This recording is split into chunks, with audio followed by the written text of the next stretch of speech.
ને થાકી જો તો બીજા કોઈને લઈ જો ચાલુ કરી દીધું વચ્ચે આંગળી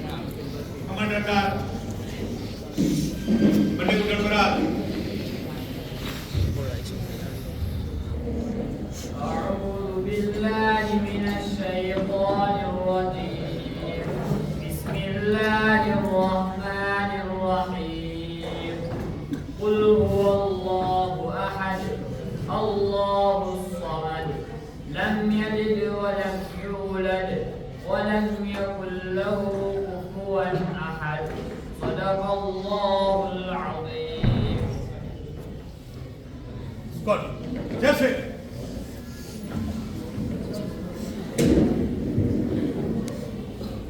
अस्सलामुअलैकुम।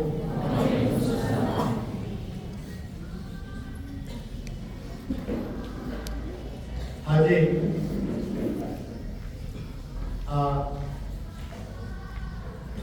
ખૂબ સરસ મજાની સવાર છે અને એ સવારને સોનેરી બનાવવા માટે આજે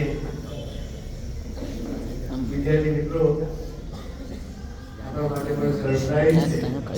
એવા જેમની ધોરણ 10 માં કવિતા આવે છે એવા કવિ શ્રી રવીશભાઈ ભૈયા અત્રે ઉપસ્થિત છે. આપણે એમનો કાર્યોના સગાથી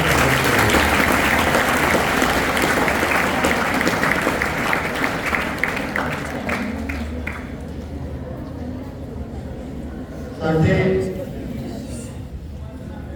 કવિયત્રી હર્ષવીબેન પટેલ કે જેઓ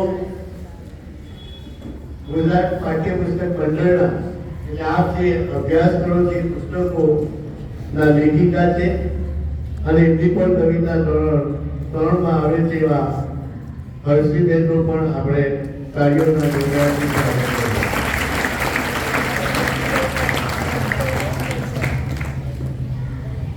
સાથે આપણી વચ્ચે નાસિરભાઈ ઉપસ્થિત છે કે જેઓ આપણા કંટાળિયાનો જે ઇતિહાસ છે એનું પુસ્તક લખ્યું છે. નાસિરભાઈનો પણ કાર્યના ગૌરવથી સ્વાગત કરીએ. અને એના એવા ઇસ્માઇલ સાહેબ પુણાવાળા ઉપસ્થિત છે અને એ પણ એક સાહિત્યના જીવ છે. તો ઇસ્માઇલ સાહેબનું પણ આપણે સ્વાગત કરીએ. એટલું વધારે ટાઈમ નથી લેતો પણ મને એકદમ ટૂંકી નોટિસમાં સવારે કહેવામાં આવે કે રવીશભાઈ આવે છે. હું કારણ કે રાત્રે પ્રોગ્રામમાંથી વહેલો નીકળી ગયો હતો એટલે મને ખબર ન હતી. તો એની બે પંક્તિ મેં તરત શોધી કાઢી કે જે બહુ ફેમસ છે. મળે છે બધા જીવે છે કેટલા, મળે છે બધા જીવે છે કેટલા, ઓ જિંદગી તને ઉજવે છે કેટલા.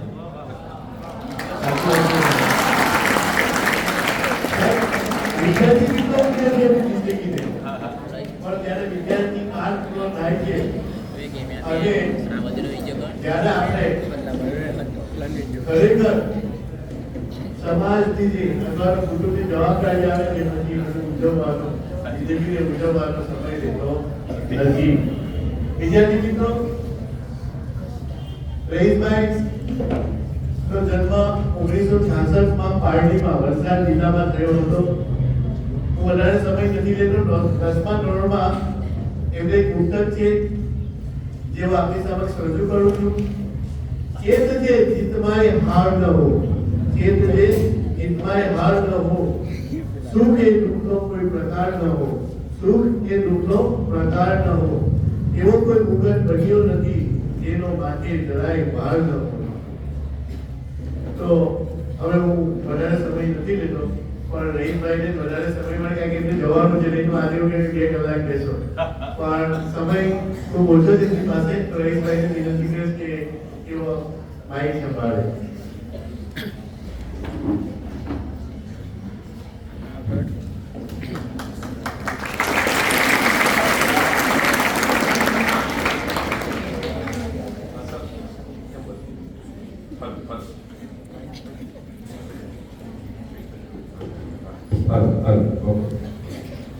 ગામવાળા કોઈ હતા.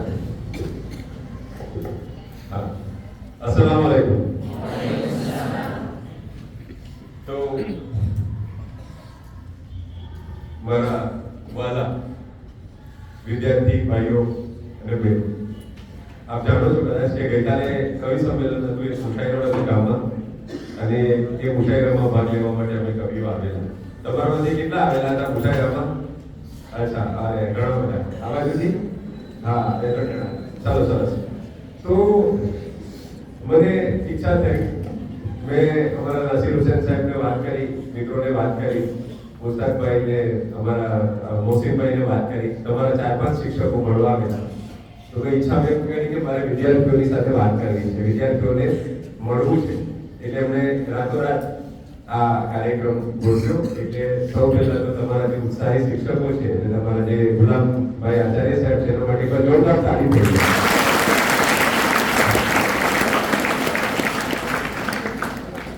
તમે બધા, તમને હું જોઈ રહ્યો છું તો તમારા માટે ઇંગ્લિશમાં એક શબ્દ વાપરવામાં આવે છે, ટીનેજર.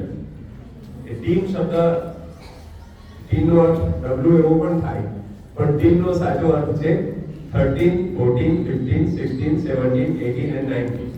તો તમારામાંથી લગભગ બધાની ઉંમર 13 થી 19 ની વચ્ચે છે. આ ટીનેજર એક એવી ઉંમર છે જ્યારે મા બાપ આપણને એમ કહે કે તું મોટો થઈ ગયો, તો આપણે એમ લાગે કે ના, હજુ તો હું નાનો છું.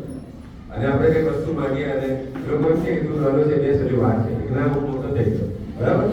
તો આપણને પોતાને ખબર નથી હોતી કે આપણે મોટા છીએ કે નાના છીએ. એક બાળકમાંથી એક મેચ્યોર વ્યક્તિ બનવાની ઉંમર છે. આ એક એવો ટાઈમ છે કે તમારી લાઈફમાં તમે માણસની જિંદગી જે છે 70, 75, 80 વર્ષની, એની અંદર જો મેક્સિમમ ચેન્જ આવતો હોય, કે જીવનની દિશા બદલાઈ જતી હોય, તમારું ભવિષ્ય બદલાઈ જતું હોય, એવા જો વર્ષો હોય તો એ આ વર્ષો. પણ આવું કઈ કઈ નહીં, આપણને સમાજ, આપણા માતા પિતા, આપણા શિક્ષકો આ બધા ઘણીવાર બીવડાવતા હોય, અને એના કારણે આપણે ભવિષ્ય પર એટલો બધો વિચાર કરીએ છીએ કે વર્તમાનને, આજના દિવસને આપણે માણવાનું ભૂલી જઈએ. ધારો કે તમને એક ઉદાહરણ આપો કે તમને કોઈ એમ કહે કે આપણે કેવડિયા કોલોની ફરવા જવાનું છે, સરદાર સરોવર ફરવા જવાનું છે, અને અહીંયાથી બસમાં તમે બેસો અને બસને લગભગ એમ માનો કે 5 થી 4 કલાક થવાના છે ત્યાં ધીરે ધીરે જતા જતા. તો તમારી મંજિલ છે કેવડિયા કોલોની, અથવા આપણે એમ રાખો કે તમારે ગોવા ફરવા જવાનું અને ભરૂચથી ટ્રેનમાં બેસવાનું છે અને ગોવા પહોંચતા તમને 20 કલાક થવાના છે. તમારી મંજિલ છે ગોવા, બરાબર? હવે તમે ટ્રેનમાં બેસો ભરૂચ સ્ટેશનથી, ત્યાંથી એન્જોય કરવાનું ચાલુ થશે કે ગોવા પહોંચો પછી જ એન્જોય કરવાનું ચાલુ થશે? જવાબ આપો. ટ્રેનમાં બેસતાની સાથે આપણે બધા ડબ્બા કાઢશું, ડબ્બામાંથી સુખડી કાઢશું, નાસ્તો કાઢશું, ગીતો ગાઈશું, રમતો રમશું, બરાબર ને? કોઈ તમારામાંથી ઊભો થઈને કે ચૂપ ચૂપ અત્યારે દબાણ લઈ આપણે ગોવા પહોંચીએ પછી જ મજા ચાલુ થશે, ટ્રેનમાં મજા નહીં ચાલે, એવું કોઈ કહે તમને? નહીં કહે. તો આનો અર્થ શું થાય? યાત્રા ही मंजिल है. આનો અર્થ એમ થાય કે મંજિલ તો એક ક્ષણ છે. તમે જોયું હશે કે એડમંડ હિલેરી અને તેનસિંગ એવરેસ્ટ પર ગયેલા, બરાબર? હવે એવરેસ્ટ પર કેટલી મિનિટ રહ્યા છે? 5 મિનિટ, 10 મિનિટ કે 15 મિનિટ, એનાથી વધારે તો રહેવાય નહીં. કલાક રહ્યા છે. આખી જિંદગી તો ત્યાં રહી નથી શકવાના. તો તમારી જે મંજિલ છે એ મંજિલ પર તમે ટકી નથી શકવાના. આપણું જીવન છે સફર છે, આપણું જીવન છે એક યાત્રા છે, એક મુસાફરી છે. તો યાત્રા પોતે આનંદદાયક હોવી જોઈએ, યાત્રાની પોતાની મજા હોવી જોઈએ. ખ્યાલ આવે છે તમને? હવે કમનસીબે આપણે નાના હોઈએ છીએ ને ત્યારથી તમે અત્યારની પેઢી, આગલી જે પેઢી હતી એટલો અભ્યાસ નહોતો, આપણા દાદા દાદીનો અભ્યાસ નહોતો. અત્યારે બધા ભણે છે, અમારી દીકરીઓ આટલી બધી ભણે છે એટલે મને બહુ ખુશી થાય એ જોઈને. પણ આની સાથે જો ભણતરની સાથે સ્ટ્રેસ આવતો હોય, ભણતરની સાથે ટેન્શન આવતું હોય, જો સમાજ તમને એવું શીખવતો હોય કે ભાઈ ટકા લાવવા પડે, પર્સન્ટેજ લાવવા પડે, એડમિશન કશે લેવું પડે, લાઈફમાં કશે સેટ થવું પડે, બહુ સ્પર્ધા છે, હવે તો તકલીફ છે, બોર્ડની પરીક્ષા છે, જીવન બદલાઈ જશે, તો એક જાતનો ડર, એક જાતનો ભાવ ઉભો થાય. તમે જોયું કે શીખવાની જે ક્રિયા છે, શિક્ષણ શબ્દ શેના પરથી આવે છે? શિક્ષા. શિક્ષાનો અર્થ સજા નથી, શિક્ષાનો અર્થ છે શિક્ષણ. તો શિક્ષણ શબ્દ જે છે એ શીખવા પરથી આવે છે. શીખવાનું શું છે? તમે બાલ મંદિર કેટલી ઉંમરે એડમિશન લીધેલું બધાએ?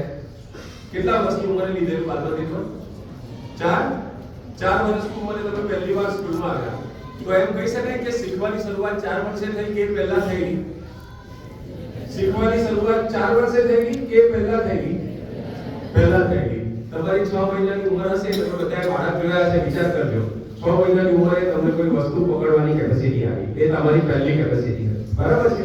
કોઈ વસ્તુ મને પકડતા આવડે છે, પછી એ વસ્તુ છોડતા આવડે છે, એ બીજી કેપેસિટી હતી. ચાલતા શીખ્યા પછી તમે જ્યારે તમારા મા-બાપને જોયા, તમને ખબર પડી કે આ એક બે વ્યક્તિ છે, મારી કાળજી રાખે છે, મારું ધ્યાન રાખે છે. પછી એમની ભાષા સાંભળી. તમે જે ગુજરાતી ભાષા બોલો છો ઘરમાં, એ કોઈ સ્કૂલમાં શીખ્યા છો કે ઘરે શીખ્યા? અને ઘરે કેવી રીતે શીખ્યા? તમે તમારા પપ્પાને જોયા હશે, પપ્પા ઘરમાં આવે છે, પપ્પા કહે છે પાણી આપો, એટલે મોટી ગ્લાસ લઈને આવે છે. ગ્લાસની અંદર જે વસ્તુ છે એને પાણી કહેવાય ત્યારે તારે ખબર પડી. કોઈ શિક્ષકે આપણને કીધું નથી કે આને પાણી કહેવાય. બરાબર છે? આ આપવાની ક્રિયા છે, આ લેવાની ક્રિયા છે. પછી તમને ખ્યાલ આવે છે 1.5 વર્ષની ઉંમરે કે અચ્છા ગ્લાસમાં છે એ પણ પાણી છે, ડોલમાં છે એ પણ પાણી છે, ટાંકીમાં છે એ પણ પાણી છે, નદીમાં છે એ પણ પાણી છે, વરસાદમાંથી પડે છે એ પણ પાણી છે. તો આ પાણી શબ્દનો અર્થ આપણને એકદમ વિશાળ રીતે સમજાય છે. આ સમજવા માટે કોઈ સ્કૂલ જવાની જરૂર પડતી નથી. આવી રીતે આપણે આપણી ભાષા શીખીએ છીએ. 2-2.5 વર્ષની ઉંમર થાય, વિચાર કરજો તમારા ઘરમાં કોઈ બાળક હોય, કાકાનું, મામાનું, માસીનું, 2-2.5 વર્ષનું, તમે જોજો એ કોઈ સ્કૂલમાં જવા વગર એને ખબર છે કે ગઈકાલે કામ થયું હોય તો હું ગયો કહેવાનું, આજે જો કામ થતું હોય તો હું જાઉં છું કહેવાનું, અને આવતીકાલે જવાના હોય ભરૂચ તો એમ કહેશે કે આવતીકાલે અમે ભરૂચ જવાના છીએ, જઈશું. તો 2.5 વર્ષના બાળકને વર્તમાન કાળ, ભવિષ્ય કાળ અને ભૂતકાળ આવડે છે. એ જો છોકરો હશે તો એમ નહીં બોલે કે હું ગઈ, એ એમ જ બોલશે હું ગયો. અને એ જો છોકરી હશે તો એમ જ બોલશે કે હું ગઈ. અર્થાત 2.5 વર્ષના બાળકને કોઈ પણ સ્કૂલમાં જવા વગર લિંગ એટલે કે જેન્ડરની સમજ પડે છે. બરાબર છે તમને? એ એકલો જવાનો હશે તો એમ કહેશે કે હું જવાનો છું, અને આખું ફેમિલી જવાનું હશે તો એમ કહેશે અમે જવાના છીએ. અર્થાત એને એક વચન શું અને બહુવચન શું એ પણ ખબર પડે છે. તો આ 2.5 વર્ષના બાળકને આ બધું શીખવામાં કોઈ જાતનો સ્ટ્રેસ પડે છે? કોઈ જાતની માનસિક તાણ પડે છે? પણ આપણે જેવા સ્કૂલમાં આવીએ છીએ એટલે એક પ્રકારની માનસિક તાણ ચાલુ થઈ જાય. એના ઘણા બધા કારણો છે, કારણમાં નથી પડવું, પણ આપણે કોશિશ એવી કરી શકીએ ખરા કે આપણે જે કામ કરીએ છીએ એ કામને આપણે એન્જોય કરી શકીએ, કામને આપણે આનંદથી કરી શકીએ. ભણવાનું છે, ડિગ્રી લેવાની છે, પર્સન્ટેજ લેવાના છે, પણ ડિગ્રી અને પર્સન્ટેજ કરતા વધારે મહત્વનું એ છે કે આપણે એમ સમજવાનું છે કે હું ગ્રો થાઉં છું. ગ્રો નો અર્થ શું થાય? ગ્રો એટલે GROW, ડેવલપ, વિકાસ. તમે જોજો કે કુદરતે, અલ્લાહે જે બધા જીવનવાળા, જાનવાળા પ્રાણીઓ બનાવ્યા છે એમાંથી માણસ એકમાત્ર એવું પ્રાણી છે કે જેને તમે 5 વર્ષ પહેલા ધારો કે જોયું હોય. તમને હું ધારો કે આજે 2024 ચાલે છે, 2019 માં મળ્યો હો અને આજે પાછો મળું તો 5 વર્ષમાં તમારી અંદર ઘણો બધો ફેરફાર આવેલો હોય. કોઈ ઘોડાને કે ગાયને 5 વર્ષ પહેલા મેં જોયેલા હોય તો 5 વર્ષ પછી એની અંદર ફેરફાર આવે નહીં આવે. બરાબર છે? માણસમાં 5 વર્ષમાં ફેરફાર આવે છે. આજે 2024 માં હું તમને મળું છું અને 2029 માં તમને મળીશ તો એ 5 વર્ષની અંદર તમારી અંદર ફેરફાર આવશે, ઘણો બધો ફેરફાર આવશે. બરાબર? પણ એ ગાય કે ઘોડામાં ફેરફાર નહીં આવે એવા જ લાગશે. એના જીવનમાં શીખવાનું કોઈ મહત્વ નથી, વિકાસનું કોઈ મહત્વ નથી. એના જીવન માત્ર પોતાના શરીરની રક્ષા કરવી, પોતાના શરીરનું પોષણ કરવું, ખાવું પીવું અને ગુજરી જવું, એ પ્રાણીનું કામ છે. જ્યારે માણસ, બરાબર ધ્યાનથી સાંભળજો, માણસ પોતે સતત વિકાસશીલ પ્રાણી છે. આપણે બધા જીવન દરમિયાન આપણા જીવનનો હેતુ શું છે, આપણા જીવનનો મકસદ શું છે એ સમજીને આ દુનિયાની અંદર બધો કારભાર કઈ રીતે ચાલે છે, આ કારભારમાં કઈ વસ્તુ મને ફાવશે, કઈ વસ્તુ હું આનંદથી કરી શકીશ, કઈ વસ્તુ હું ખુશીથી કરી શકીશ, કઈ વસ્તુ કરતા કરતા મારો વિકાસ થશે. બરાબર? હું એમ કહું છું કે જે દિવસે તમે એક નવી વસ્તુ શીખ્યા નથી, જિંદગીમાં એ દિવસ બેકાર ગયો છે. હું ચોપડીની ભણવાની વાત નથી કરતો. જિંદગીનું કોઈ પણ સત્ય જે દિવસે તમે નવું કંઈ નથી શીખતા એ દિવસ આપણો બેકાર ગયો છે. એટલે જિંદગી એક શીખવાની યાત્રા છે. હવે આ શીખવાનું કામ જો 2.5 વર્ષના બાળકને આનંદદાયક લાગતું હોય, બાળક જ્યારે પહેલી વાર એના હાથમાં પેન આપો તો એને ખબર નથી કે આ પેન કેવી રીતે ખોલવાની, પણ માથાકૂટ કરી કરીને પેન ખોલતા શીખી જાય છે. તમારા હાથમાં પહેલી વાર મોબાઈલ આવ્યો, તમને ખબર નહીં હતી કે આનું શું કરવાનું, પણ આમ કરતા કરતા તમે સમજી ગયા, શીખી ગયા. તો લર્નિંગ ઇઝ ફન. એક વસ્તુ સમજી લેજો, શીખવું એ આનંદ છે. શીખવું એ આનંદ છે. અને જો તમને આનંદ નહીં મળતો હોય તો સમજો કે તમારી શીખવાની વ્યાખ્યામાં કોઈ ભૂલ છે. બરાબર? ધ્યાનથી સાંભળજો. કુરાનમાં પૈગંબર સાહેબે લખ્યું છે, એની કદાચ હદીસમાં છે, મને એક્ઝેક્ટ રેફરન્સ ખબર નથી, પણ એમ લખ્યું છે કે જો ઇલ્મ લેવા માટે, ઇલ્મ એટલે નોલેજ, બરાબર છે? ઇલ્મ નો અર્થ થાય નોલેજ. ઇલ્મ લેવા માટે એમણે સાઉદી અરેબિયામાં લખ્યું છે, એમણે લખ્યું છે કે ઇલ્મ લેવા માટે જો ચાઇના જવું પડે તો ચાઇના પણ જાઓ. તો આ ઇલ્મનો આટલો બધો મહિમા આપણા ધર્મ પુસ્તકમાં પણ છે. તો આ ઇલ્મ જે છે એ ચોપડાની અંદર છે અને એ ફરજિયાત કરવાનું છે એવું ભાવ નહીં રાખો. તમને બે ચિત્ર તમારા મનની સામે મૂકું છું, બરાબર? શાંતિથી વિચાર કરજો. એક માણસ છે એ સાપુતારા ફરવા જાય છે અથવા આબુ ફરવા જાય છે, આબુ, બરાબર છે? અને બીજો માણસ છે એવરેસ્ટ ચડે છે. એક માણસ ક્યાં જાય છે? આબુ જાય છે. તમે આબુ નો ખ્યાલ હશે તમને, બરાબર ને? એક સરસ મજાનો પર્વત છે અને રોડ આમ બધા ઉપર જતા ઉપર જાય, અંદર જાઓ એટલે સરસ હોટલો, ચા નાસ્તો મળે, બરાબર છે? લીંબુ શરબત મળે, બકાઈ મળે, આનંદ. લોકો મ્યુઝિક ચાલુ કરીને ડાન્સ કરે, લોકો એન્જોય કરે. અને એવરેસ્ટ પર હવા પણ નથી. એવરેસ્ટ પર હવે ધારો કે એક જણો એવરેસ્ટ પર જાય છે, એ વોકી ટોકી દ્વારા પેલા આબુ પર જાય છે, એની સાથે કોન્ટેક્ટમાં છે. ધ્યાનથી સાંભળો. બંને જણા વાત કરે છે. પેલો આબુ પર જે ગયા છે, હસુભાઈ નામ છે એનું, એ હસુભાઈ કહે છે પેલા ડેન્સિંગને કે જે પહેલી વાર 1953ની સાલમાં એવરેસ્ટ પર ચડે છે, એમ કલ્પના કરો કે બંને વચ્ચે કાલ્પનિક વાત છે, કલ્પના કરો તારી કે બંને વચ્ચે ફોન પર વાત ચાલે છે કે ભાઈ હું તો આબુમાં છું, સરસ ગાડી પર ડ્રાઈવ કરીને ઉપર આવ્યા, રસ્તામાં ગીતો સાંભળ્યા, અહીંયા આવીને લીંબુ શરબત પીધું, શેકેલી મકાઈ ખાધી, અરે જલસા કરીએ. પેલો કે ભાઈ મારા તો ખભા પર ઓક્સિજનનો ભાર છે, અહીંયા તો રસ્તો પણ નથી, પકડીને મુશ્કેલીથી હું ચડું છું, હાથ પગ મારા છોલાઈ ગયા છે, શ્વાસ ફૂલી ગયા છે, હાથ અને નાકનું ટેરવું મારું ભૂરું થઈ ગયું છે. તો પેલો કે તું તો બહુ દુખી યાર, તું બહુ દુખી, અને હું તો કેટલી મજા કરું છું. તો તમને શું લાગે છે કે કોની સિદ્ધિ મોટી કહેવાય? આબુ કહેવાય એની કે એવરેસ્ટ પર ચડ્યો એની? જે એવરેસ્ટ પર ચડ્યો એ માણસ કદી પણ એમ નહીં વિચારે કે પેલા આબુ વાળાને કેટલી મજા છે. એ કદી એમ નહીં વિચારે. જીવનમાં તમે જો મુશ્કેલ રસ્તો લીધો હોય તો કોઈ દિવસ આસાન રસ્તો એના સાથે સરખામણી નહીં કરશો, કે જે આસાન રસ્તો જેને લીધો છે એ આબુ પહોંચશે. અને એ દિવ્ય ભાસ્કર કે સંદેશમાં બીજા દિવસે આવવાનું નથી કે હસુભાઈ આબુનો પ્રવાસ કર્યો, બરાબર છે? પણ જો તમે એવરેસ્ટનો રસ્તો લેશો, એમાં હાથ પગ ચલાવશો, એમાં હમ પણ તમને આવશે, તકલીફ પણ થશે, પણ એ તમારી સિદ્ધિ કહેવાશે. જ્યારે પણ કોઈ મુશ્કેલ કામ કરો છો તમે, ત્યારે એ તમારું અચીવમેન્ટ છે. બીજું ઉદાહરણ આપીશ. એક વેઇટલિફ્ટર છે અને એક મજૂર છે.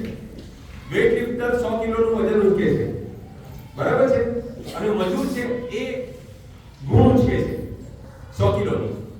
તો આ 100 કિલોની ગુણ ઉચકનાર મજૂર છે એક તરફ, એની કલ્પના કરો મનમાં, અને એક તરફ 100 કિલોનું વજન આમ ઉચકનાર ઓલિમ્પિકની સ્પર્ધામાં, એની કલ્પના કરો.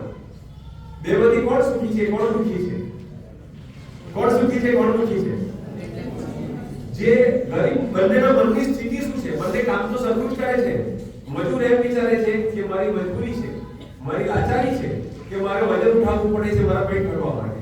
અને પેલું જે ઓલિમ્પિકમાં ભાગ લીધો છે એ એમ વિચારે છે કે આ બોજ નથી, આ મોજ છે, એ વજન ઉચકીને ખુશીનો ઉદ્ગાર કરશે. તો તમારા ઉપર જે કામ આવેલું છે એ કામને તમે બોજ સમજો છો કે મોજ સમજો છો, એ બહુ મહત્વનું છે. છોકરીઓ, મારી બહેનો, દીકરીઓ, તમે સારું ભણો છો. આજકાલ છોકરાઓ કરતા છોકરીઓ સારું ભણે છે, પણ મેં જોયું છે કે જોરદાર તાળી છે, તમારા વખાણ નથી રહ્યા, આટલા બધા નહીં થાઓ, તમારે તો જાગવાનું છે. હા, કાલે ઉઠીને એમ થશે કે ભાઈ બેન તો કે BA, MA, BSc, MSc, અને એમના પતિ દેવો તો કે 9મી ફેલ, 10મી ફેલ. હા, તકલીફ પડી જવાની છે. તો પણ ભાઈઓ પાસે પણ બહુ બધી સ્કિલ છે, બહુ બધી કલા છે. મજાકની વાત છે, કોઈ સિરિયસ વાત નથી. તો મારો કહેવાનો જે હેતુ છે એ છે કે સમાજ કહે છે, મા બાપ કહે છે, શિક્ષકો કહે છે, મારી દ્રષ્ટિએ આજનું સૌથી મૂર્ખામી ભરેલું જે વાક્ય છે તે એ છે કે બહુ કોમ્પિટિશન છે, બહુ કોમ્પિટિશન છે, જમાનો બહુ ખરાબ આવ્યો છે, બહુ કોમ્પિટિશન છે. આ સૌથી મૂર્ખામી ભરેલું વાક્ય છે. જીવનમાં દુનિયામાં કોઈ કોમ્પિટિશન કુદરતે રાખી નથી. મોહમ્મદ પૈગંબર સાહેબે એમ કુરાનમાં કહ્યું છે કે તમારી કેપેસિટીથી ઉપર હોય, મને એનું પૂર્ણ અરબી અત્યારે ખબર નથી, પણ એની અંદર આ લખ્યું છે કે કુદરત અલ્લાહ તમને તમારી કેપેસિટીની બહારનું કોઈ કામ સોંપતો નથી અને કોઈ એવી આશા રાખતો નથી કે તમે તમારી કેપેસિટીની બહાર કામ કરો. એટલે જ્યારે પણ તમે કોઈ પણ જીવનની પરીક્ષા આપો છો, એ સ્કૂલની હોય કે બીજી કોઈ પણ પરીક્ષા હોય, એટલું યાદ રાખવાનું કે આપણે આપણી કેપેસિટીની ઉપર પરફોર્મ કરવાનું નથી, આપણે આપણી કેપેસિટીની અંદર જે બેસ્ટ છે તે કરવાનું છે. હવે બરાબર ધ્યાનથી સાંભળો.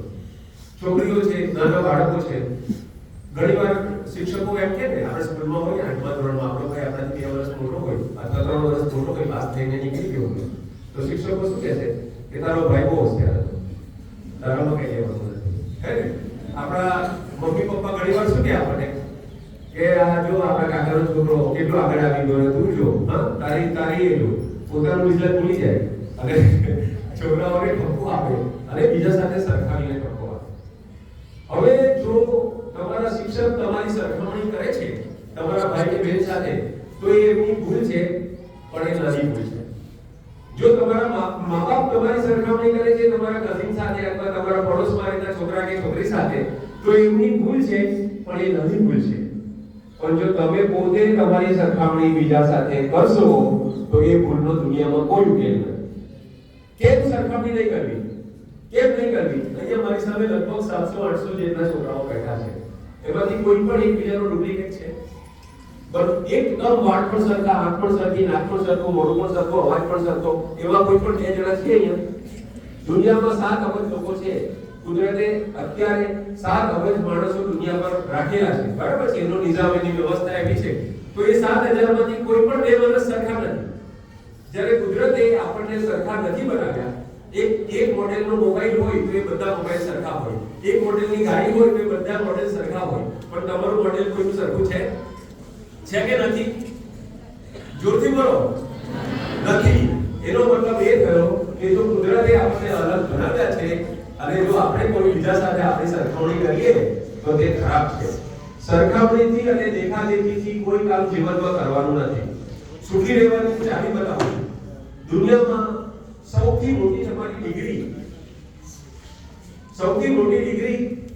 તમારા એસએસસી પછી કે 12મા પછી આવશે એ નથી.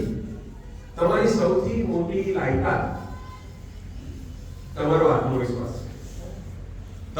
કેમ કે આત્મવિશ્વાસ, કુદરતે આપણને જે શરીર આપેલું છે, કુદરતે આપણને જે બુદ્ધિ આપેલી છે, એના પર ભરોસો રાખવો, કેમ કે એ જ આપણું છે. અને એના વિશે નીચો વિચાર મનમાં નહીં રાખવો કે મારામાં આવડત નથી, મારામાં કાબેલિયત નથી. જે પણ કુદરતે મને જેટલી બુદ્ધિ આપી છે, જેટલી સમજ આપી છે, એના આધારે મારી આજુબાજુની દુનિયામાંથી જે કંઈ શીખવા લાયક છે એ હું શીખતો રહીશ, હું વિકસતો રહીશ, બરાબર છે? આજે છું એના કરતાં આવતીકાલે સારો બનીશ. તો બરાબર સમજો, જિંદગીમાં સ્પર્ધા કોની વચ્ચે છે, હરીફાઈ કોની વચ્ચે છે, બરાબર ધ્યાનથી સમજો. પછી તમે કઈ સવાલ પૂછશો એનો પણ હું જવાબ આપીશ. જીવનમાં હરીફાઈ કોની વચ્ચે છે?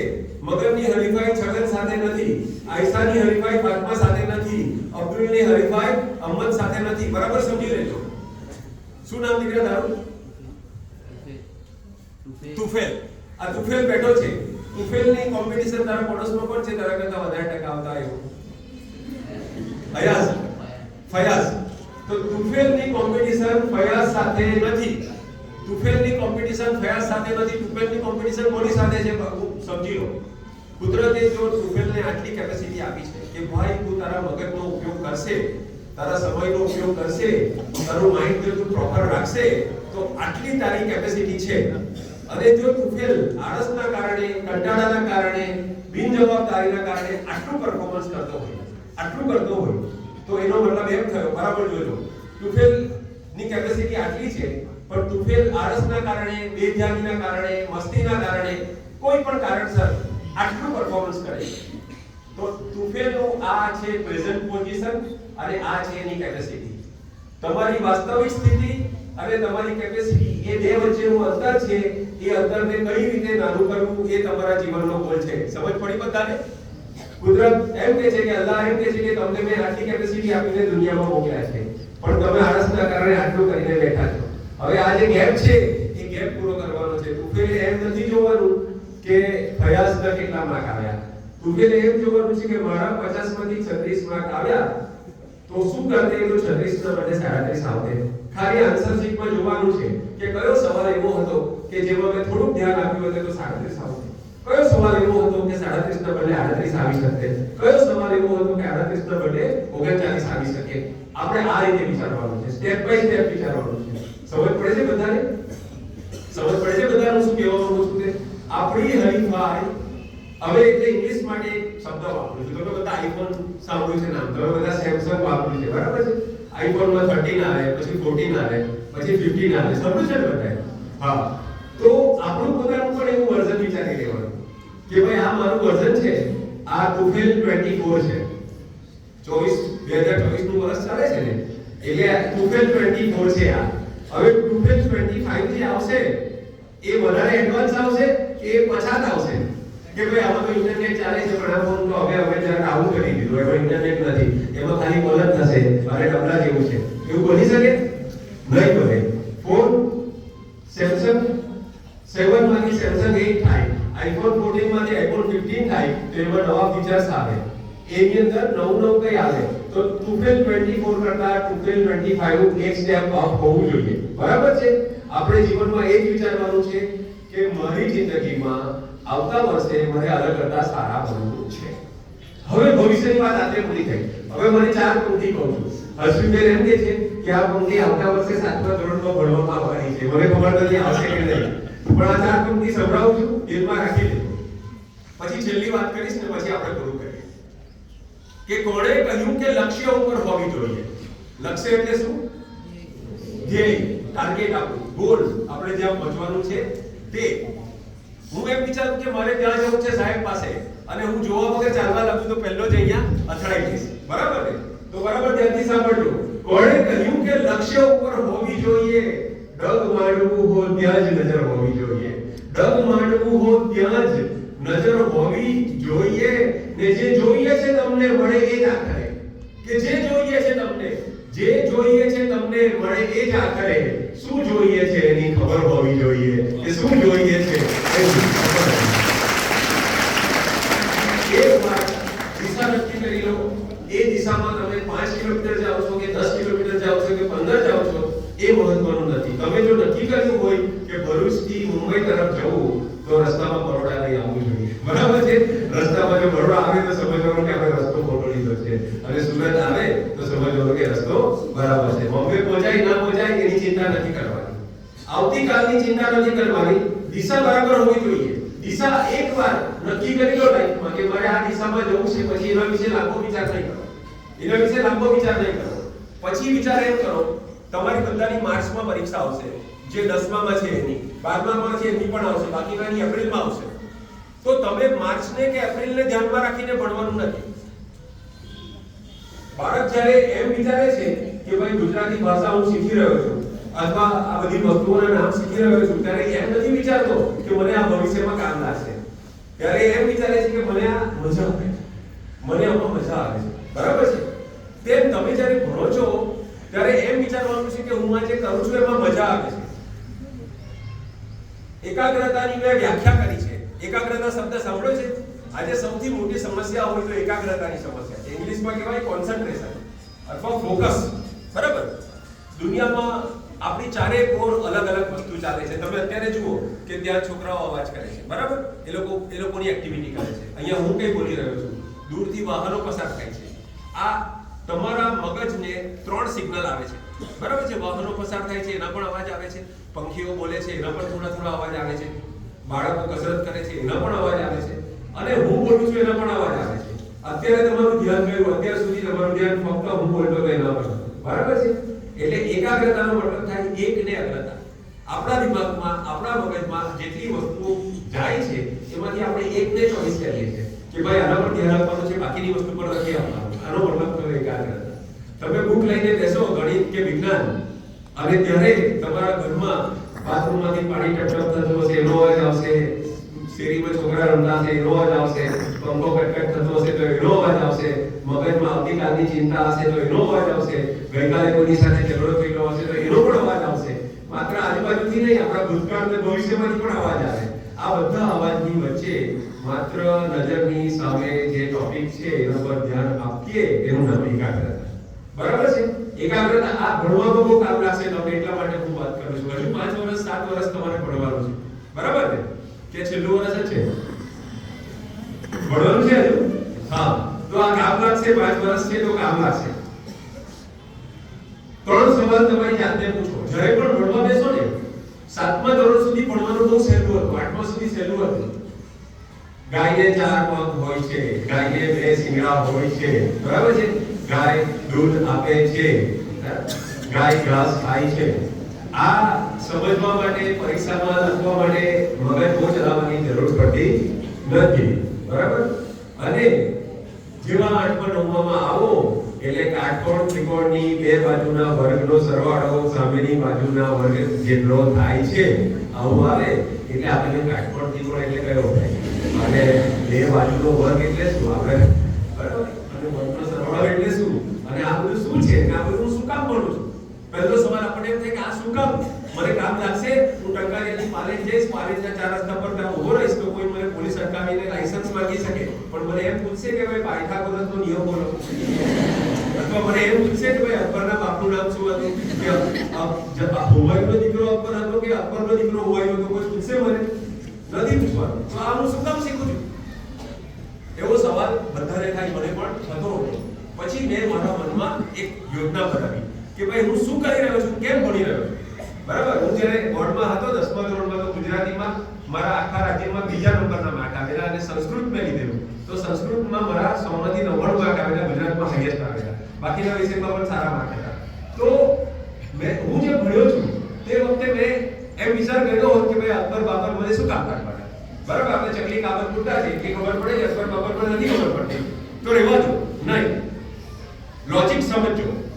તમે કસરત કરો છો, બરાબર? કસરત કરતી વખતે જે હાથથી ઉપાડો છો એ વસ્તુને શું કહેવાય? ડમ્બેલ કહેવાય. બરાબર? ડમ્બેલ કહેવાય. આમ હાથમાં હોય ને એને ડમ્બેલ કહેવાય. હવે આ જે ક્રિયા કરો છો એનાથી ફાયદો ક્યાં થાય છે?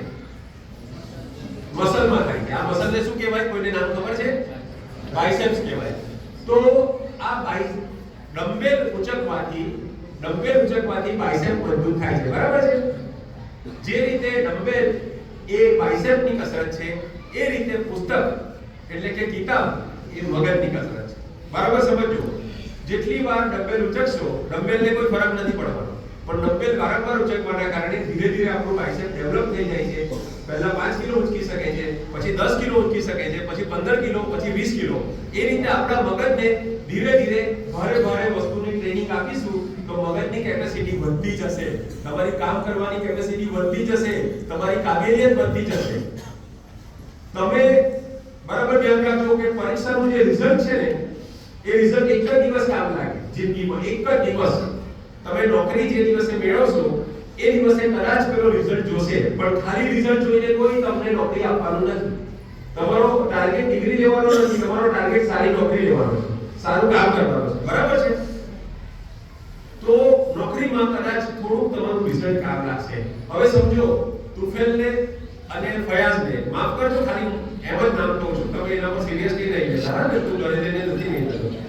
તો કેમ કે જે જણાનું નામ ખબર છે તો શું કરું? આગળ તો બેઠો હોય તારી ભૂલ. તો તુફેલ નાના આગળ જ બેસવાનું. તુફેલ અને ફયાઝ બે જણાને નોકરી મળે છે. બરાબર છે? સરસ જગ્યાએ કોઈ જગ્યાએ નોકરી મળી જાય છે. અહીંયા નજીકમાં મોટી ફેક્ટરીમાં કંપનીમાં નોકરી મળી જાય છે અને બંનેનો પગાર નક્કી થાય છે 30,000 રૂપિયા. 30,000 રૂપિયા પર 3 મહિના સુધી બંને કામ કરે છે. અમને એક બોસ છે. હવે તો સરકારી રહ્યું નથી, હવે નોકરી બધી પ્રાઇવેટ કોર્પોરેટ આવવાની. બરાબર છે? હવે એમના બોસ ને 3 મહિના પછી તુફેલ અને ફયાઝ મળવા જાય છે. હવે તુફેલ નું કામ એવું છે કે બાજુની કંપની વાળાએ એને 35,000 ની ઓફર કરી છે. એને જોયું કે ભાઈ આ કંપનીનું ડેવલપમેન્ટ કેમ થયું, તો કે તુફેલ નામનો એક નવો માણસ આવ્યો છે અને સરસ નોકરી કરે છે. તપાસ કરે છે કે તુફેલ ના લોકો કેટલા આપે છે, તો કે 30,000. તો એ બાજુની કંપની વાળા એમ નક્કી કરે છે કે તુફેલને હું 35,000 આપીશ. હવે આ ફયાઝને બીજો ફયાઝ છે એમ સમજો. એ ફયાઝ બી કામ કરે છે 3 મહિના પછી એના બોસને એમ થાય છે કે આના કામના કઈ ઠેકાણા નથી, નોકરી પર આવ્યા પછી ઢોકા ખાય છે, નવું શીખવાની કોઈ ધગસ નથી, બરાબર છે, વાતચીતમાં ટાઈમ પાસ કરે છે, મોબાઈલ ખોલીને બેસી જાય છે, ધ્યાન આપતું નથી, એના કારણે નુકસાની થાય છે, મારો ધંધો ખરાબ થાય છે, બરાબર. એટલે એનો બોસ એને એમ કહે છે કે ભાઈ ફયાઝ, આ ફયાઝ ને બીજો ફયાઝ છે, તારા કામમાં ઠેકાણા નથી ભાઈ, તારો ડિગ્રી ગમે તે હોય, તારા પર્સન્ટેજ ગમે તે હોય, તારા આવવાથી તારા શું પગલા મારી કંપનીમાં પડ્યા ત્યારથી નુકસાની વધી છે, એટલે હું તને 30,000 રૂપિયા મહિના આપી શકું એમ નથી. એટલે ફયાઝ કે સાહેબ 25 આપો ચાલશે, મારે તો કરવી જ છે નોકરી. પેલો કે 25 પણ આપી શકું એમ નથી. તો ફયાઝ કે છે 20,000 આપો કે ભાઈ તું મફતમાં કામ કરે તો બી મારે તને રાખવો નથી, કેમ કે તારા કારણે નુકસાની થાય છે, બરાબર. પેલી બાજુ તુફેલ એમ કે છે, તુફેલ કે સાહેબ 3 મહિના મને પૈસા શીખવા બહુ મળ્યું, પણ હું બાજુની કંપનીમાં જાઉં છું કેમ કે મને 35 આપે છે. જો તુફેલનું કામ સારું હશે તો બાજુની કંપની વાળો એમ કહેશે કે ભાઈ હું તને 40 આપીશ, તું નહીં થાય. અને પણ શું સમજ પડે છે, તમારું રિઝલ્ટ એક દિવસ કામ લાગે છે અને તમારી કેપેસિટી છે, તમારી કામ કરવાની નિષ્ઠા છે, તમારી રિસ્પોન્સિબિલિટીની ભાવના છે, તમારી મેચ્યોરિટી છે, તમારી સમજદારી છે, તમારું ડિસિઝન મેકિંગ છે અને તમારી ઓવરઓલ કાબેલિયત છે. એ કાબેલિયત આખી જિંદગી તમારે સાથ આપશે. તો કોશિશ શું કરશો, ટકા વધારવાની કે કાબેલિયત વધારવાની? 1,00,000% વધે અને કાબેલિયત નહીં વધે તો એક જ દિવસ કામ લાગશે, ટકા પણ વધશે અને કાબેલિયત પણ વધશે, તો બંને વસ્તુ તમને જીવનમાં સફળ બનાવશે. છેલ્લી 3 મિનિટમાં વાત કરીશ. જ્યારે પણ ભણો ત્યારે 3 સવાલ પોતાની જાતને પૂછો. 3 સવાલ પોતાની જાતને પૂછો કે એમ આઈ ઇન્ટરેસ્ટેડ, શું મને આ વસ્તુમાં રસ છે? અત્યારે જે ટોપિક છે એ ટોપિકમાં સવાલ શું પૂછવામાં આવ્યો છે, એટલે ન્યૂટનનો ત્રીજો નિયમ સમજાવો. તો મને અંદરથી ઇન્ટરેસ્ટ ઉત્પન્ન કરવો પડે કે ભાઈ ન્યૂટન નામનો કોઈ માણસ હતો અને એને 3 નિયમ બનાવેલા, એમાંથી ત્રીજા નિયમની વાત ચાલે છે. એ શું નિયમ છે? આપણે વાંચીએ છીએ ત્યારે આપણું મગજ સાથ નથી આપતું કે આઘાત અને પ્રત્યાઘાત સરખા અને પરસ્પર વિરોધી દિશામાં હોય છે. હવે આપણે રોજ સિરિયલ જોઈએ છે એકતા કપૂરની, એમાં આવું કઈ આવતું નથી ભારે ભારે, બરાબર છે. આપણે મેચ જોઈએ છે, આમાં કઈ આવું ભારે ભારે આવતું નથી. પણ આની અંદર આઘાત અને પ્રત્યાઘાત, હવે આ એવું નથી કે 15 વર્ષના છોકરાને સમજ નહીં પડે. 15 વર્ષના છોકરાને સમજ નહીં પડે એવું નથી, પણ સહેલું પણ નથી. તો બીજો સવાલ પોતાની જાતને એમ પૂછવાનો કે can I do it? Can I do it નો મતલબ એમ થાય, બુદ્ધિ રીતે બોલીએ તો, શું હું એટલો બધો ડફોડ છું કે મને આમાં નહીં સમજ પડશે? આઘાત અને પ્રત્યાઘાત પરસ્પર વિરોધી દિશામાં અને સરખા હોય છે. આ વાક્યમાં હું મારું માઇન્ડ લગાવું તો સમજ નહીં પડે એટલો બધો ડોબો છું? ના, નથી. સમજ કેમ નથી પડતી? હું ડોબો છું એટલે સમજ નથી પડતી એવું નથી. મારું માઇન્ડ જેટલું લગાડવું જોઈએ એટલું હું લગાડતો નથી, એટલે મને સમજ નથી પડતી. ભણવામાં જ્યારે તમને કોઈ વસ્તુ નહીં આવડે તો એમ સમજો કે આખા ગુજરાતમાં 25 લાખ લોકો મારા ધોરણમાં ભણે છે, એ બધાને જો સમજ પડે તો મને કેમ ના પડે? આ હર્ષવીબેન જેવા શિક્ષકોએ જ્યારે પુસ્તક લખેલું હોય તો એ લોકો ધ્યાનમાં રાખે કે ભાઈ 14 વર્ષનું બાળક છે, આ 15 વર્ષનું બાળક છે અને આટલી સમજ પડશે. ને 8મા કરતા 9મું જો સહેલું હોય તો તમને 9મામાં મોકલે શું કામ? બરાબર છે ને? 8મામાંથી 7મામાં મોકલે સહેલું જોઈતું હોય. આપણને મુશ્કેલ કામ જોઈએ છે. મુશ્કેલ કામ એટલા માટે જોઈએ છે કે જેથી આપણું બ્રેઇન ડેવલપ થાય. બ્રેઇનને એટલા માટે ડેવલપ કરવું છે જેથી આપણે સારી નોકરી કરી શકીએ, દુનિયા પાસેથી આપણે જે લીધું છે દુનિયાને પાછું આપી શકીએ. માત્ર પૈસા માટે ભણવાનું નથી, બરાબર છે? તો છેલ્લી વાત, તમે 10મા ધોરણમાં ભણો છો તો 10મા ધોરણના બધા પુસ્તકોનું ટોટલ કરીએ તો લગભગ 1,500 પાના થાય, 1,500 પાના કે વધારે થાય? આશરે 2,000 થાય, બરાબર છે? 2,000 પાના. તો આ તમે માથા પર 2,000 પાનાનો ભાર લઈને ચાલો, બરાબર? કે હું તો 10મામાં છું, 2,000 પાનાનો બોજ છે, આટલા બધા પાના મારે યાદ રાખવાના છે. જી નહીં, એવું નથી કરવાનું, એવું નથી કરવાનું. તમને એક એક્ઝામ્પલ આપીશ કે તમારા કામને જો તમે એકલું કરો તો કેટલું દુઃખદ છે તે. તમારા મમ્મીને ઘરે જઈને પૂછો, મમ્મી તું રોજ સવારે કેટલી રોટલી બનાવે? જો નાની નાની રોટલી ગુજરાતીઓ બનાવે એવી બનાવતા હોય તો 20 રોટલી કદાચ બનાવતા હશે, બરાબર છે? કદાચ સાંજે ફરીથી 20 બનાવે તો દિવસની 40 રોટલી થઈ, મહિનાની 1200 થઈ, વર્ષની 14,400 થઈ, અને 20 વર્ષ મમ્મી હજુ રોટલી બનાવશે કદાચ, અથવા 20 વર્ષથી બનાવતી હશે તો 2,88,000 થાય. હવે મમ્મીને એમ કહેજો કે મમ્મી આવતા 20 વર્ષ 2,88,000 રોટલી આપણે બનાવવાની છે. મમ્મી ટેન્શનમાં આવી જશે કે 2,88,000 કે ગાંડી થઈ ગઈ છે કે મશીન છું? અરે ભાઈ, રમતા રમતા બનાવે છે. કેમ કે મમ્મી કોઈ દિવસ એવું વિચારતી નથી કે મને 2,88,000 રોટલી બનાવવાની. અરે 20 રોટલી બનાવવાની છે એવું પણ નથી વિચારતી. જે બનાવે છે રોટલી એના પર જ એનું ધ્યાન છે કે આ બરાબર ગોળ બનવી જોઈએ અને આ બરાબર શેકાવી જોઈએ. એમ તમે જે સવાલ વાંચો છો એના પર જ તમારું ધ્યાન હોવું જોઈએ, નહીં કે 2,000 પાના પર. આ બરાબર સમજી લેજો. 2000 પાના તમારું કામ નથી. તમે સમાજ વિદ્યા વાંચો છો તો બાકીના વિષયોનું દુનિયામાં અસ્તિત્વ નથી. સમાજ વિદ્યામાં તમે ઇતિહાસ વાંચો છો તો બાકીના વિષયોનું તમારા માટે ભૂગોળનું કે નાગરિકનું અસ્તિત્વ નથી. જો તમે ઇતિહાસની અંદર અકબરનો પાઠ વાંચો છો તો બીજા કોઈ પાઠનું તમારા માટે અસ્તિત્વ નથી. જો ચોથું પ્રકરણ વાંચો છો તો પાંચમાનું કે ત્રીજાનું અસ્તિત્વ નથી.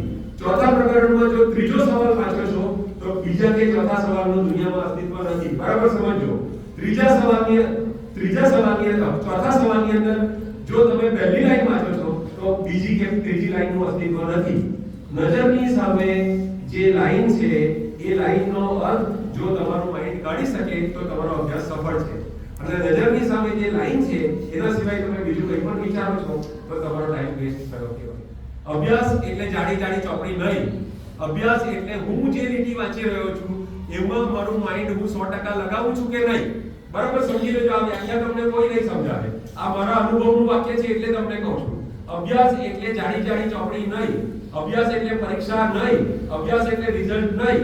અભ્યાસ એટલે તમારા નજર સામે જે લીટી તમારા શિક્ષક શીખવાડી રહ્યા છે અથવા તમે ઘરે બેસીને જે લીટી વાંચી રહ્યા છો એ લીટી સમજવામાં માઇન્ડ લગાડવું એને અભ્યાસ કહેવાય. અભ્યાસ એટલે બે જ વસ્તુ છે, સમજવાની કળા અને રજૂઆતની કળા. પહેલી વાર વાંચો ત્યારે સમજવાની કોશિશ કરો અને બીજી વાર વાંચો ત્યારે એમ વિચારો કે આજે મારે લખવાનું હોય તો હું કઈ રીતે લખીશ. બરાબર છે. કોપી નહીં મારવાની. લેસન કરતી વખતે પણ ગાઈડમાંથી કોપી નહીં મારવાની. કોપી મારશો ને તમારો ટાઈમ વેસ્ટ થશે. જેવું લખાય એવું ખરાબ લખાય, ભૂલવાળું લખાય, છેકછાકવાળું લખાય. ગાઈડમાંથી જવાબ વાંચી લો, ગાઈડને બંધ કરી દો, જવાબ જાતે લખો. લાખો જવાબો યાદ નથી રહેતો, બે લીટી વાંચી લો પણ ચોપડી બંધ કરીને જાતે લખો. આ બાજુ તારક મહેતા ચાલે છે, આ બાજુ ગાઈડ છે, આ બાજુ તમારી નોટ છે. હા, અને તમે આમ લેસન કરો તો ચોપડીમાંથી નોટમાં કયું પણ શું કયું આપણને ખબર નથી. દુનિયામાં આમાં તમને એમ લાગે છે કે આમાં શું થાય છે. તારક મહેતા પણ ચાલે છે, મજા પણ આવે છે, લેસન પણ થઈ જાય છે, કાલે આપણી ઇજ્જત તો કચરો નથી થવાનો. સાહેબ, જિંદગીમાં સૌથી મોટી નેમત છે એ ટાઈમ છે અને એ ટાઈમ તમે વેસ્ટ કરો છો. ટાઈમ કુદરતે તમને શીખવા માટે આપ્યો છે અને તમે આમ કરીને ટાઈમ વેસ્ટ કરો છો. એટલે જ્યારે પણ ભણો ત્યારે ભણવામાં ધ્યાન આપો અને જ્યારે પણ રમો ત્યારે રમવામાં ધ્યાન આપો. તો આટલી વાત સાથે મને લાગે છે કે આપણો સમય અત્યારે પૂરો થયો છે. હર્ષબેન કેટલા છે?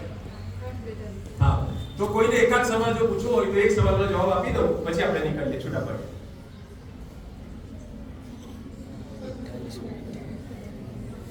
હા, કઈ કોઈને કઈ પૂછવું છે? ક્વેશ્ચન પૂછવો છે? કોઈને કઈ સવાલ પૂછવો છે? નથી પૂછવો? ઓકે. તો સાહેબ કે છે મને કે તમારું 10મા ધોરણમાં મુક્તક છે એના વિશે વાત કરો. હવે એ 10મા ધોરણમાં કેટલાક લોકો તો ભણીને ગયા, એમણે તો પસ્તીમાં આપી દીધું હશે. બરાબર છે. અને જેનું બાકી હશે મારે એ ચેપ્ટરમાં બીજી એક એ જ બુકમાં ધની દહીવાલાનું એક શાયરી છે, એના વિશે વાત, એના એક જ શેર વિશે વાત કરવી છે, પછી આપણે પૂરું કરીએ. તમને કદાચ યાદ આવશે કે દિવસો જુદાઈને જાય છે એ જશે જરૂર મિલન સુધી. સાંભળ્યું છે? આ 10મા ધોરણમાં છે. દિવસો જુદાઈને જાય છે એ જશે જરૂર મિલન સુધી, મારો હાથ જારીને લઈ જશે મુજ શત્રુઓ જ સ્વજન સુધી. મને હાથ જારીને લઈ જશે મુજ શત્રુઓ જ સ્વજન સુધી. આનો મતલબ શું થાય છે એ હું સમજાવવાની કોશિશ કરું છું કે દિવસો જુદાઈ ના જાય છે એ જશે જરૂર મિલન સુધી. મિલન કોની સાથે? જે માણસ બહુ રોમેન્ટિક હશે એમ વિચારે કે આ પ્રેમિકાની વાત કરે છે. જે માણસ ભક્ત હશે એ વિચારશે કે આ કુદરત સાથે, અલ્લાહ સાથેનો મિલનની વાત કરે છે. જે માણસ લાઈફમાં કંઈ મેળવવા માંગતો હશે એ વિચારશે કે મારી મંજિલ માટેની વાત છે. તમે જે અર્થ કાઢો એ તમારા માટે છે, પણ મિલનનો મતલબ શું થયો કે તમે જે ઈચ્છો છે એ મેળવો. બરાબર? હવે શું કહે છે? દિવસો જુદાઈ ના જાય છે. અત્યારે જે દિવસો ચાલે છે એ જુદાઈના દિવસ છે. એ જશે જરૂર મિલન સુધી. એક દિવસ એવો આવશે કે મને જે જોઈએ છે એ મળી જશે. વચ્ચે શું છે? દિવસો છે. બરાબર છે? પછી શું કહે છે? મને હાથ જારીને લઈ જશે. એટલે હું આજમાંથી દિવસ મને કાલ પર લઈ જશે. એ દિવસ મારો હાથ જારીને પરમ દિવસ પર લઈ જશે. એમ કરતા કરતા એક દિવસ સુધી તો દિવસો આપણને દુશ્મન જેવા લાગે. આપણને એમ થાય ને કે વેકેશન આવશે, પણ વચ્ચે તો દિવસો છે. એવી જ રીતે કોઈ સારી વસ્તુ છે કે ભાઈ મારે આમ કરવું છે તો વચ્ચે તો દિવસો છે. તો દિવસો આપણને દુશ્મન જેવા લાગે, ટાઈમ આપણને દુશ્મન જેવો લાગે કે ક્યારે આ ભણવાનું પૂરું થશે, ક્યારે મને નોકરી મળશે, ક્યારે પહેલા પગારમાંથી મમ્મીને હું ગિફ્ટ આપીશ, બરાબર છે? તો એ દિવસો આપણને દુશ્મન જેવા લાગે છે. પણ કવિ એમ કે છે કે દિવસો જુદાઈના જાય છે, એ જશે જરૂર મિલન સુધી, મારો હાથ ચાલીને લઈ જશે મુજ શત્રુઓ જ. આ દિવસ, આ સમય જે મારો દુશ્મન છે, એ જ મને એક દિવસ સ્વજન સુધી લઈ જશે, એટલે મારે જ્યાં જવું છે ત્યાં લઈ જશે. તો આની અંદર જે સલાહ છે તે એમ છે કે જ્યારે તમે ટાઈમ પસાર કરો છો, જ્યારે તમે કોઈ કામ કરીને બેઠા છો, મનમાં એક મુરાદ લઈને બેઠા છો, મનમાં એક ઈચ્છા લઈને બેઠા છો, અને તમારે ઈચ્છાને સફળ કરવી છે, તો એ ઈચ્છાને સફળ કરવા માટે ટાઈમ પસાર કરવો પડે છે. એ ટાઈમ શ્રદ્ધા અને સબર. શ્રદ્ધા અને સબર બે વસ્તુ. સબરનો મતલબ શું થયો? ધીરજ. જિંદગીમાં બે વસ્તુ બહુ કામની છે. શ્રદ્ધા એટલે શું? કે ભાઈ વિશ્વાસ રાખવો કે મને સફળતા મળશે, એને શ્રદ્ધા કહેવાય, બરાબર છે? મારી કોશિશ હું કરીશ, પછી ઉપરવાળાના હાથમાં છે, પણ મારી કોશિશ હું કરીશ, એ શ્રદ્ધા છે. અને સબર એટલે શું છે? કે જ્યારે કામ ચાલતું હશે ત્યારે હું એમ વિચાર નહીં કરીશ કે હું ફેલ થઈ જઈશ તો મારું શું થશે, મને એડમિશન નહીં મળે તો મારું શું થશે, કેમ કે એ વિચારવાનું આપણું કામ નથી. એ ચિંતા માલિકને સોંપી દેવાની, બરાબર છે? એ આપણી કાળજી રાખવા વાળો છે. આપણું કામ શું છે? દિવસોને આરામથી, સારી રીતે, મજાથી પસાર કરવા. અને બે વસ્તુ સાથે સાથે હોઈ શકે છે, ભણવાનું અને મજા. તમે જ્યારે નાનપણમાં એમ સમજશો કે ભણવું અને મજા બે વિરોધી વસ્તુઓ છે, તો આખી જિંદગી કંટાળામાં જશે. જ્યારે તમે એમ સમજશો કે ભણવું એટલે શીખવું, અને શીખવુંનો મતલબ થાય મજા, બરાબર છે? તો આની મજા લેતા શીખો, એવી તમને બધાને શુભેચ્છા પાઠવીને હું રજા લઉં છું. મુલાકાતે હંમેશા વક્તથી પાબંદ હોતી है. हमारा ट्रेन पकड़वानी है, भरूच स्टेशन की ऑलरेडी मोड़ो થયું છે. तो मुलाकातें हमेशा वक्त की पाबंद होती है, मोहब्बत एक खुशबू है, हमेशा साथ रहती है. तो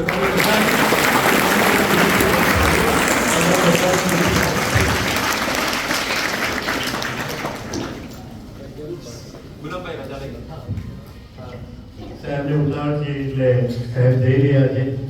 આપણે બેસી રહીશું અને સાહેબને વિદાય આપીશું. સાહેબનો ખૂબ ખૂબ આભાર. ચાલો. Thank you very much.